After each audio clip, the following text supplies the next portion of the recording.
Hello students, how are you? I hope you are fit and fine and safe at your home and doing your homework regularly and properly. Students, chapter 7 new book के according और chapter 8 old book के according civilizing the native educating the nation. Chapter 7 according new book, chapter 8 according old book. तो जिसकी first और second video मैं आपके पास send कर चुकी हूँ. Today we start now the remaining part chapter 7 civilising the native and educating the nation. अब हम देखते हैं यहाँ वीडियो स्टार्ट करने पर श्री अरविंद घोष के बारे में. फिगर 9 में अरविंद घोष के बारे में. In speech delivered on January 15 1908 1908 में एक स्पीच में बताया गया था बॉम्बे में. Arvind Ghosh stated that goal of national education was to awaken the spirit of the nationality among the students. यानी कि अगर हम अपनी जो नेशनल एजुकेशन है उसका लक्ष्य क्या होना चाहिए कि जो हमारी नेशनलिटी है, राष्ट्रीयता है, उसके बारे में स्टूडेंट्स को बताया जाना, जागरूक करना. This required is a contemplations of the heroic deeds of our ancestors. जो जिससे हम अपनी हमारे जो पूर्वज हैं उनके बारे में हम उनकी बता सकते हैं. हीरो के हमारे जो पूर्वज हैं उनको एक हीरो के रूप में उनके सामने प्रस्तुत कर सकते हैं. The education should be imparted in the vernaculars. यानी कि जो हम एजुकेशन शिक्षा दे सकते हैं, हमारी वर्नाकुलर जो एजुकेशन उसको दे सकते हैं. Reach the largest number of the people. ज़्यादा से ज़्यादा लोगों तक पहुंचा सकते हैं. Arvind Ghosh emphasized that although the students should remain connected to their own roots, they should also take the fullest advantage of modern scientific discoveries and Western experiments in the popular governments. Moreover, students should also learn some useful crafts so they could be able to find some moderately remunerative employments after leaving their school. तो ये अरविंद घोष के द्वारा बताया गया है कि बच्चों के अंदर हमें अपनी नेशनल एजुकेशन जो राष्ट्रीय शिक्षा है उसके बारे में इसमें समझाया गया है. इसमें बताया गया है कि जो हमारे एनेस्टेस्टर हैं उनकी जो हीरोइक डीड्स हैं, उनके जो अच्छे काम हैं, उनके बारे में बच्चों को, स्टूडेंट्स को बताया जाना. उनकी जो वर्नाकुलर एजुकेशन है उसको ज़्यादा से ज़्यादा लोगों तक पहुँचाना.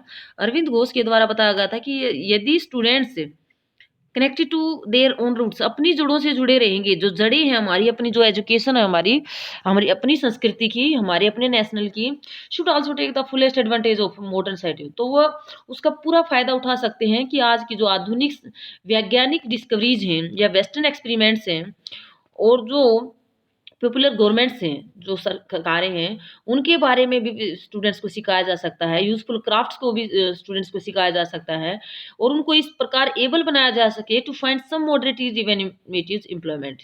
यानी कि जब वो स्कूल छोड़े, उनकी स्कूलिंग जब कंप्लीट हुआ एजुकेशन, उसके बाद उनको उनके अपना लिए कुछ न कुछ काम अपना शुरू कर सकें. ये अरविंद घोष के बारे में बताए गए बातें हैं. अब हम आज करते हैं agenda for a national education. जो नेशनल एजुकेशन का एजेंडा है वो क्या होना चाहिए, क्या तैयार किया गया था. British official were not the only people thinking about education in India. न केवल जो ब्रिटिश ऑफिशियल थे, अंग्रेज अधिकारी थे, वो ही भारत में एजुकेशन के बारे में नहीं सोच रहे थे, बल्कि from the early 19th century, जो 19th सेंचुरी स्टार्ट हुई तब से ही मैनी थिंकर्स, बहुत सारे विचारक थे, different part of the Indian, Bharat के अलग अलग पार्ट में जो विचारक थे, began to talk of the need a wide spread of education. उन्होंने सोचना शुरू कर दिया था, बातचीत शुरू कर दी थी कि भारत के अंदर एजुकेशन को फैलाने की अब जरूरत है. Impressed with the development in Europe. वो किस बात पर ध्यान दे रहे थे कि जो डेवलपमेंट यूरोप के अंदर हो चुका है, यूरोप में आ रहे जो डेवलपमेंट हैं, तो उनके आधार पर भी इंडिया के अंदर भी कुछ बदलाव आने चाहिए. Some Indian felt that. तो कुछ भारतीयों का सोचना था, महसूस करना था कि western education would help modernised India. तो जो वेस्टर्न जो शिक्षा है उसकी मदद से ही हम भारत में आधुनिकरण ला सकते हैं, आधुनिक जो टेक्निक है एजुकेशन उसको अपना सकते हैं. They argue the British to open more school. उनके द्वारा कहा गया कि ज़्यादा से ज़्यादा स्कूल खोले जाएं, ओपन किए जाएं, colleges, universities and spend more money on the education. और ज़्यादा से ज़्यादा पैसे शिक्षा पर खर्च किए जाएं. You will read about some of these effort. अब हम पढ़ेंगे कि इन सब प्रयासों के बारे में चैप्टर 9 के अंदर आगे. देयर वर अदर इंडियंस, कुछ दूसरे इंडियन ऐसे थे, however who reacted against western education, जिन्होंने वेस्टर्न एजुकेशन के खिलाफ रिएक्शन किया था, उनकी आलोचना की थी महात्मा गांधी और रविंद्रनाथ टैगोर के द्वारा। तो इन सब के बारे में हम दोनों के बारे में रीड करेंगे कि महात्मा गांधी के द्वारा क्या कहा गया था और रविंद्रनाथ टैगोर के बारे में ने जो वेस्टर्न एजुकेशन थी उसके बारे में क्या कहा था। इंग्लिश एजुकेशन हैज एनस्लेव्ड अस, जो इंग्लिश एजुकेशन है, अंग्रेजी शिक्षा है, उन्होंने गुलाम बना दिया है। ये बात किसने की है? एम के गांधी ने, महात्मा गांधी ने। Mahatma Gandhi argued that colonial education created a scene of inferiorities in the mind of the Indians. महात्मा गांधी ने क्या तर्क दिया है कि जो कॉलोनियल एजुकेशन, अंग्रेजों के द्वारा जो शिक्षा दी जा रही है, उसने भारतीयों के दिमाग को, माइंड ऑफ इंडियंस, भारतीयों के दिमाग में इन्फीरिटी, हीनता का बोध, यानी कि हम इन्फियर हैं, कमजोर हैं, किसके सामने? ब्रिटिश के सामने हम कमजोर हैं, हीन हैं ब्रिटिश के सामने, ये हमारे दिमाग में ला दी है, ये सोच हमारे दिमाग में बना दी है। किसने? कॉलोनियल एजुकेशन में। किसका कहना है? ये महात्मा गांधी के द्वारा। It made them see western civilisation superior, और वो जो उनकी वेस्टर्न सिविलाइजेशन है, पश्चिमी सभ्यता है, वो उसको सुपीरियर बना रही है। किसकी education? British education. The destroy the pride they had in the their own culture, हमारी जो अपनी संस्कृति है खुद की, उसको डिस्ट्रॉय करने की कोशिश कर रहे हैं, खत्म करने की कोशिश कर रहे हैं अंग्रेजों। There were poison in the education, तो गांधी जी ने बताया कि इस शिक्षा में जहर भरा हुआ है, पॉइजन, विष भरा हुआ है। Said Mahatma Gandhi, it was sinful, ये शर्म की बात है, इन एनस्लेव्ड इंडियन, वो किसको दास बना दिया है? अंग्रेजों को। किसने? वेस्टर्न एजुकेशन ने, ब्रिटिश एजुकेशन ने। It cast an evil spell on them, और ये क्या है? बुराई है जो भारत के लोगों पर अपना प्रभाव बढ़ा रही है। Charmed by the West, appreciating everything that came from the West, Indian educated in these institutions began admiring British rules. Mahatma Gandhi wanted an education that could help Indian recover their sense of dignities and self-respect. तो इस प्रकार जो लोगों की life पर waste education ने प्रभाव डाला है, तो उसके अकॉर्डिंग जो वेस्ट से एजुकेशन आई गई है, Indian education in the institute began admiring, वो भारत के जो भी इंस्टीट्यूशन है, संस्थान है, उनमें ब्रिटिश की जो एजुकेशन है उसको पढ़ना पसंद किया जा रहा है। महात्मा गांधी ने चाहते थे एजुकेशन कुड हेल्प इंडियंस, यानी कि एक ऐसी एजुकेशन अपनाई जाए जो इंडियंस की हेल्प कर सके, sense of dignity and self respect, अपने प्रतिष्ठा और अपने स्वाभिमान का रिकवर किया जा सके, हमारी जो आत्म सम्मान है, आत्म या सम्मान प्रतिष्ठा है, उसको हम वापस प्राप्त कर सके। हमें भारतीयों को एक ऐसी शिक्षा की जरूरत है, न कि वेस्ट एजुकेशन की। ड्यूरिंग द नेशनल मूवमेंट्स, जब राष्ट्रीय आंदोलन चल रहा था, argues students to leave educational institutes, विद्यार्थियों को और इन संस्थानों को, शिक्षा की जो इंस्टीट्यूशन को छोड़ने के लिए कहा गया था, और बताया गया था in order to show to British that Indian were no longer willing to enslaves, और अंग्रेजों को कहा गया था कि अब गुलाम बने रहने के लिए तैयार है नहीं है, हम ज्यादा समय तक आप अंग्रेजों की जो एजुकेशन है उसके गुलाम नहीं बनकर रह सकते हैं। महात्मा गांधी स्ट्रांगली फेल्ट, गांधी जी की मान्यता थी कि मानना था कि इंडियन लैंग्वेज और to be the medium of teaching, Bharat की जो लैंग्वेज है वो ही हमारा टीचिंग की मीडियम होना चाहिए, माध्यम होना चाहिए। Education in the English crippled Indians, अगर अंग्रेजी में जो शिक्षा दी जा रही है इंग्लिश लैंग्वेज में, तो वो क्रिपल्ड इंडियंस, भारत को अपाइज बना रही है, भारतीयों को अपाइज बना रहे हैं। Distance them from their own social surrounding, दूर किया जा रहा है उसके अपने सराउंडिंग से, अपने चारों तरफ का जो सोशल सराउंडिंग है उससे दूर किया जा रहा है। Made them stranger in their own land, अपनी ही जमीन पर उनको अजनबी बना दिया गया है। यानी कि उनकी जो इंस्टीट्यूट्स हैं, ब्रिटिश इंस्टीट्यूट्स हैं, वहाँ पर जो इंग्लिश लैंग्वेज में शिक्षा दी जा रही है, उस इंग्लिश शिक्षा के द्वारा, एजुकेशन के द्वारा भारतीयों को गुलाम बनाया जा रहा है, अपनी जमीन पर क्रिपल, अपाइज बनाया जा रहा है, अपनी जमीन से दूर किया जा रहा है। स्पीकिंग ए फॉरेन टंग्स, अगर हम दूसरे विदेशी जो भाषा वो बोलेंगे, डिस्पाइटिंग लोकल कल्चर, तो हमारी जो अपनी कल्चर है, संस्कृति है, उससे ही हम घृणा करने लगेंगे। The English educated did not know how to relate to this message, तो अंग्रेजी शिक्षा के कारण हम अपनी जनता से जुड़ने के जो तौर तरीके हैं, जो उन तरीकों को हम भूल जाएंगे कि हम अपनी जनता से कैसे मिले, इसलिए वो विरोध कर रहे थे किसका, वेस्टर्न एजुकेशन का, या ब्रिटिश जो इंस्टीट्यूशन थे उनके द्वारा जो शिक्षा दी जाती थी उनका विरोध कर रहे हैं। अब महात्मा गांधी के द्वारा western education, Mahatma Gandhi shared focus on reading and writing rather than oral knowledge. तो गांधी जी के द्वारा बताया गया जो पश्चिमी शिक्षा है वो मौखिक ज्ञान की बजाय, ओरल नॉलेज की बजाय किस पर फोकस कर रही है, रीडिंग और राइटिंग, पढ़ने पर और लिखने पर। Is valued text book rather than live experience, यानी कि वो बुकों पर, जो टेक्स्ट बुक है, पाठ्य पुस्तक है, उन पर ज्यादा जोर दे रही है। एक्सपीरियंस, पहले जो गुरु होते थे अपने एक्सपीरियंस के आधार पर या प्रैक्टिकल नॉलेज के आधार पर शिक्षा दी जाती थी। He argue that the education to develop a person mind and soul. वो कह रहे थे कि जो एजुकेशन है इस प्रकार की होनी चाहिए कि व्यक्ति का दिमाग और उसकी आत्मा को डेवलप किया जा सके। एजुकेशन कैसी हो, जो उसके दिमाग और आत्मा को डेवलप किया जा सके। लिटरेसी और simply learning to read and write, जो लिटरेसी है, साहित्य को पढ़ना या लिखना है, किसी साहित्य को पढ़ना या लिखना ही एजुकेशन नहीं होती। itself did not count as education, इसको एजुकेशन में काउंट नहीं किया जा सकता। People had to work with their hands, व्यक्ति के द्वारा अपने हाथों से काम किया जाना चाहिए। लर्न ए क्राफ्ट, कला के बारे में सीखना चाहिए।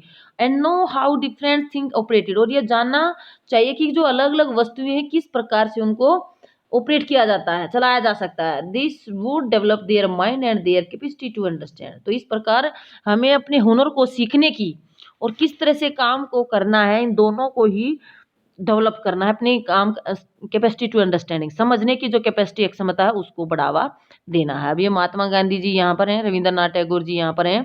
तो ये महात्मा गांधी हैं with Kasturba Gandhi sitting Rabindranath Tagore girls Shanti Niketan 1914 में। तो यहाँ कस्तूरबा गांधी और महात्मा गांधी जी बैठे हुए हैं, रविंद्रनाथ टैगोर जी बैठे हुए हैं, ये लड़कियों की एक टोली के साथ जो एजुकेशन के लिए इकट्ठे हो रखे हैं। 1914 के आसपास की ये पिक्चर है।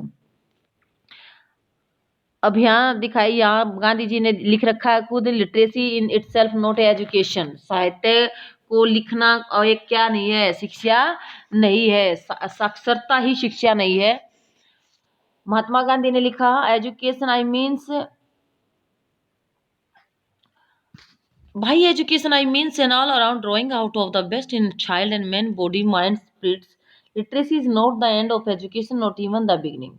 तो गांधी जी के द्वारा क्या है, शिक्षा का अर्थ है, एजुकेशन का क्या अर्थ है, जो बच्चा है या आदमी है उसका जो शरीर है, दिमाग है या आत्मा है, उनके जो श्रेष्ठ बात है, श्रेष्ठ तत्व है, उनको उसके सामने लाना, उसके बारे में उसको सिखाना, उसका डेवलपमेंट करना, शरीर का, माइंड का और स्पिरिट का। कोई अगर बच्चा है या कोई आत्मा, उसको एजुकेशन के द्वारा उसके शरीर को, उसके दिमाग को, उसकी आत्मा को मजबूत बनाना है। लिटरेसी क्या नहीं है, केवल एंड ऑफ द एजुकेशन, शिक्षा का अंत नहीं है, इवन द बिगनिंग, बल्कि ये नहीं ही उसकी शुरुआत है।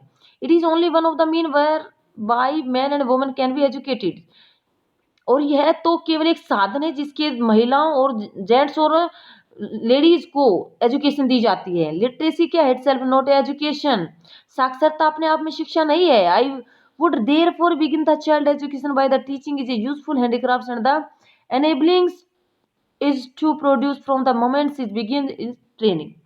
तो इसमें गांधी जी क्या कह रहे हैं कि जब एक बच्चा, हम शिक्षा देना शुरू करते हैं तो सबसे पहले उसे कोई यूजफुल हैंडीक्राफ्ट के बारे में, हस्तकला के बारे में सिखाया जाना चाहिए। एंड उसके बाद उसको कुछ बनाने का सिखाना चाहिए, उसको ट्रेनिंग दी जानी चाहिए किसी भी चीज को बनाने के लिए। I hold that the highest developments of the mind and soul is possible under such a system of education. इस प्रकार की जो शिक्षा की व्यवस्था है उसमें किसी व्यक्ति के दिमाग को और उसकी आत्मा को अच्छा डेवलपमेंट किया जा सकता है। Only every handicraft has to taught not merely mechanically as it done today but scientifically. तो उसके द्वारा, गांधी जी के द्वारा बताया गया है कि आत्मा का सर्वोच्च विकास इस शिक्षा से ही पॉसिबल हो सकता है कि प्रत्येक व्यक्ति हस्त कौशल आज की तरह केवल हैंडीक्राफ्ट्स मशीन के आधार पर नहीं, और न ही वैज्ञानिक ढंग से पढ़ाया जाना चाहिए, यांत्रिक ढंग से नहीं बल्कि वैज्ञानिक ढंग से पढ़ाया जाना है, साइंटिफिकली ढंग से पढ़ाया जाना चाहिए।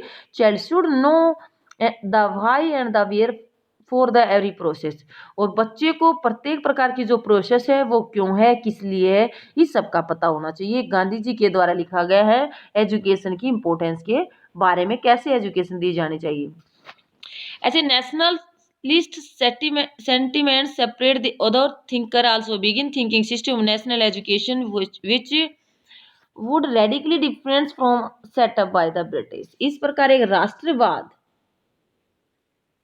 की जो भावना थी उसको फैलाया गया था। दूसरे विचारक भी थे जो राष्ट्रीय शिक्षा की प्रणाली के बारे में सोच रहे थे, और अंग्रेजों के द्वारा जो अलग अलग इंस्टीट्यूशन स्थापित किए गए थे उनकी व्यवस्था के बारे में भी सोचा जा रहा था। तो ये अलग अलग थिंकर्स थे जो सोच रहे थे एजुकेशन के बारे में, तो गांधी जी ने बताया। अब हम यहाँ टैगोर, रविंद्रनाथ टैगोर के बारे में बताएं। Abode of peace, Shanti Niketan, यानी शांति के लिए बच्चों को एक ऐसे स्थान पर एजुकेशन देना जहाँ पर खुला कल्चरल नेचुरल स्थान है, और वहाँ उनको नेचर के बारे में या मनुष्य के डेवलपमेंट के बारे में बताया जाना है। यहाँ क्लास दी जा रही है प्रोग्रेस इन शांति निकेतन 1930 में। Notice the surrounding the trees and open space, चारों तरफ क्या दिखाए गए, पेड़ दिखाए गए हैं, और ओपन स्पेस खुला स्थान बताया गया है कि जहां पर बच्चे का दिमाग है, आत्मा है, वो अच्छी खुलकर इन बारे में सीख सके। तो अबोर्ड ऑफ पीस का मतलब Shanti Niketan. Many of you may have heard of Shanti Niketan, आपने बहुत सारों ने शांति निकेतन के बारे में सुना होगा। Do you know why it was established and why हुम, आपको ये भी पता होगा कि किसके द्वारा ये बनाया गया था, स्थापित किया गया था शांति निकेतन, एंड कब शुरू किया, कब या किसने क्यों किया था। Rabindranath Tagore started the institution 1901 में।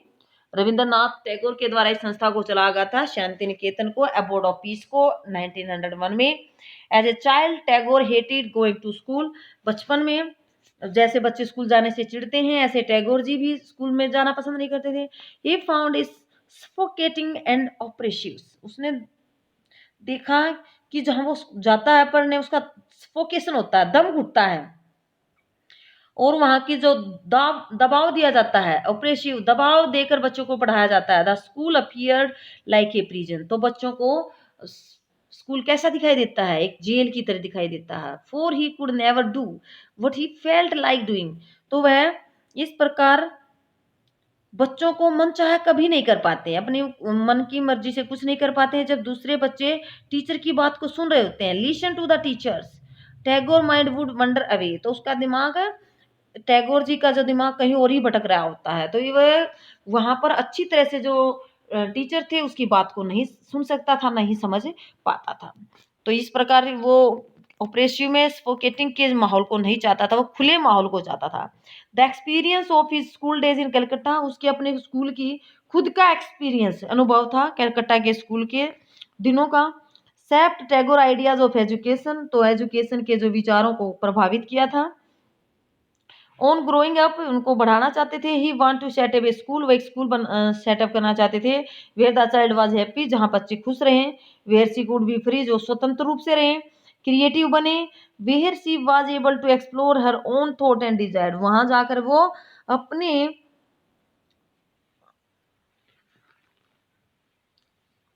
फ्री होकर रचनाशील बने, अपने विचारों और आकांक्षाओं को, अपनी जो डिजायर है उनको समझ सकें।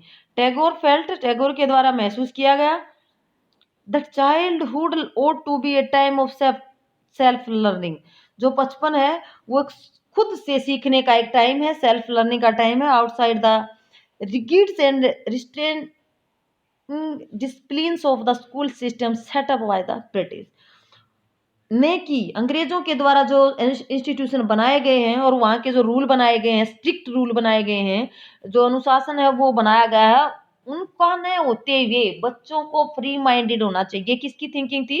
रविंद्रनाथ टैगोर की। Teacher had to be imaginative, और जो अध्यापक होना चाहिए वो कल्पनाशील हो, सॉरी इमेजिनेटिव, वो कल्पनाशील हो। अंडरस्टैंड द चाइल्ड, बच्चों को समझने वाला हो। And help the child development her curiosity, और बच्चे को कि जो उसकी क्यूरियोसिटी है, जो जिस चीज को जानना चाहता है बच्चा, उसको जानने में उसकी मदद करे, डेवलप करे। अकॉर्डिंग टू टैगोर, टैगोर के according the exciting to skill the natural desire of the child to be creative her sense of wonder, तो टैगोर के अकॉर्डिंग जो आज की प्रेजेंट के स्कूल हैं वो बच्चे की क्रिएटिविटी के और जो उनकी नेचुरल डिजायर होती है, प्राकृतिक इच्छाएं होती हैं, उनको किल किया जाता है, मार दिया जाता है। उनकी जो सेंस होती है सोचने की, उसको भी उनको दबा दिया जाता है। Tagore was of the view that creative learning should be encouraged only with in natural environment. Tagore का विचार था कि जो क्रिएटिव लर्निंग है उसको बढ़ावा दिया जाना चाहिए, क्रिएटिव लर्निंग को बढ़ावा दिया जाना चाहिए। कहाँ रहकर? नेचुरल एनवायरनमेंट में, प्राकृतिक पर्यावरण में। So he choose to set up school 100 kilometre away from Calcutta. तो उसने एक ऐसे स्थान को चुना जो कलकत्ता से 100 किलोमीटर दूर जगह है, वहां पर स्कूल बनाने के लिए सोचा। इन ए रूरल सेटिंग, जो गांव का एरिया है, ही साइट अबोर्ड ऑफ पीस, इसलिए उसने वहां उसको अबोर्ड ऑफ पीस, शांति की जो जगह थी, वो शांति निकेतन नाम से स्कूल बनाया। Where living in harmony with nature children could cultivates their natural activity. तो उन्होंने देखा कि वहाँ बच्चे आर्ट के साथ साथ, उसने वहाँ देखा है प्रकृति के साथ जीते हुए नेचुरल जो क्रिएटिविटी है, प्राकृतिक जो क्रिएटिविटी है, उनके साथ वो अपनी लाइफ को जिए। इन मैनी सेंसेस, दूसरे जो मामले हैं बहुत सारे, Tagore and Mahatma Gandhi thought about education in similars. दोनों, गांधी जी के द्वारा और टैगोर जी के द्वारा, दोनों ने जो वेजिज हैं, तरीके वो सिमिलर हैं। There were however differences too, लेकिन उनमें कई बार डिफरेंसेस भी हैं। सिमिलरिटी होने के साथ साथ उसमें कई डिफरेंसेस भी हैं गांधी जी और रविंद्रनाथ टैगोर जी के बीच में। Gandhi ji was highly critical of western civilisation. Gandhi ji के द्वारा आलोचना की गई है किसकी? वेस्टर्न सिविलाइजेशन की। And worship of machine and technology, और जो मशीनों के द्वारा काम किया जा रहा है, टेक्नोलॉजी को अपनाया जा रहा है, उसकी आलोचना की गई है गांधी जी के द्वारा। Tagore wanted to combine elements of modern western civilisation with what he saw as the best within Indian tradition. और टैगोर जी का कहना है कि आधुनिक पश्चिमी सभ्यता और भारतीय परंपरा के श्रेष्ठ तत्वों को आपस में मिला देना चाहिए। He emphasised the need to teach science and technology at Shanti Niketan along with art, music and dance. उन्होंने क्या चाहा? जो शांति निकेतन था, अबोर्ड ऑफ पीस है, शांति निकेतन है, वहां पर कला के साथ, म्यूजिक के साथ, डांस के साथ जो साइंस और टेक्नोलॉजी है, उसकी शिक्षा पर भी जोर दिया जाना चाहिए। ये किसके द्वारा बताया गया था? टैगोर के द्वारा। Many individuals and thinkers were thus thinking about the way a national education system could be fashioned। तो कई सारे लोगों का थिंकर्स का सोचना था इस बारे में, जो नेशनल एजुकेशन है, जो राष्ट्रीय शिक्षा की प्रणाली है, उसकी क्या रूपरेखा होनी चाहिए, क्या व्यवस्था होनी चाहिए, क्या तरीका होना चाहिए उसका। Some wanted changes within the system set up by the British. कुछ चाहते थे कि जो अंग्रेजों के द्वारा सिस्टम बनाया गया है उसमें परिवर्तन करना चाहिए, चेंजेस करना चाहिए। Felt that the system could be extend so as to include wider section of people. और कुछ कहते थे कि इसी व्यवस्था को और ज्यादा फैलाया जाए जिसमें ज्यादा से ज्यादा लोगों को पढ़ने का फायदा मिले, या ज्यादा से ज्यादा लोग पढ़ सकें।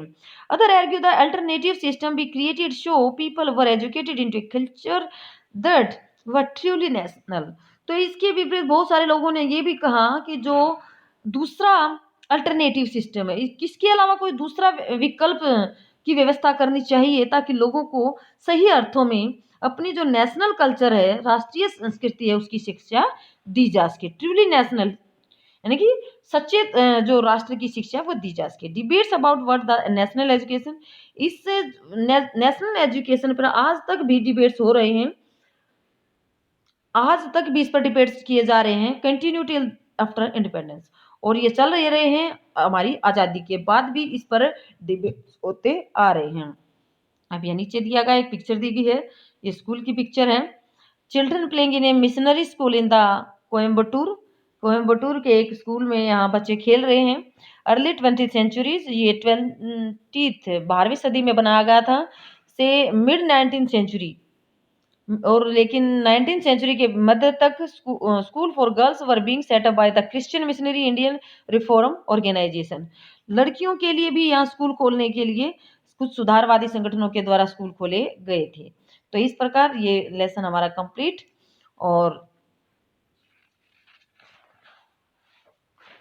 अब थोड़ा सा आगे बुक्स में दिया गया है, education as a civilising mission. तो एक किस प्रकार जो शिक्षा है वो किसी व्यक्ति को, किसी बच्चे को सभ्य बना सकती है, इसके बारे में यहाँ दिया गया है। Until the introduction of education act 1870, तो जैसे कि जो शिक्षा का एक्ट लागू किया गया था 1870 के आसपास, there was no wide spread education, तो ये कोई एजुकेशन शिक्षा को व्यापक व्यवस्था नहीं थी उस समय। पॉपुलेशन एज वेल वो मोस्ट द 19th सेंचुरी, जितनी पॉपुलेशन थी उसके अकॉर्डिंग शिक्षा की व्यवस्था को लागू नहीं किया गया था। Side labour being widely prevalent, poor children could not be sent to schools, यानी कि जो बच्चों से काम करवाया जा रहा था, बहुत बड़े पैमाने पर बाल मजदूरी बच्चों से करवाई जा रही थी, गरीब बच्चे स्कूल नहीं जा रहे थे। And for earning was critical for the survival of the family, अपनी फैमिली के चलाने के लिए उनको बहुत सारी काम करने पड़ते थे। The number of school was also limited, जो स्कूलों की संख्या थी वो बहुत कम थी। Those run by the church set up the wealthy individuals, कुछ अमीर लोगों के द्वारा स्कूल खोले गए थे। It was only after the coming force of education act the school were open by the government and compulsory schooling was introduce. तो इस प्रकार सरकार के द्वारा कुछ स्कूल खोले गए थे, स्कूल खोलने शुरू किए गए थे और शिक्षा को अनिवार्य किया गया था। One of the most important educational thinker of the period was Thomas Arnold. उस समय के जो सबसे एजुकेशनल थिंकर सोचने वाले थे वो थे थॉमस अर्नोल्ड, वो become the headmaster of the private school rugby. तो वो रग्बी स्कूल के एक मुख्य हेडमास्टर बने थे। तो वहां उसने देखा कि जो प्राइवेट स्कूल रग्बी था, favouring a secondary school curriculums which had a detailed study Greek and Roman classes, तो उसके द्वारा अध्ययन किया गया था ग्रीक और रोमन की जो क्लासेस थी। Written 2000 years earlier he said, तो 2000 साल पुरानी ग्रीक और रोमन की बारे में उसने अध्ययन करते हुए क्या लिखा था, क्या कहा था। It has always seemed to me one of the great advantages of course of study generally pursued in our English school that it drove our minds so continually to dwell upon the past. Every day we are engaged in studying and languages, the history and the thought of men who lived nearly more than 2 year ago.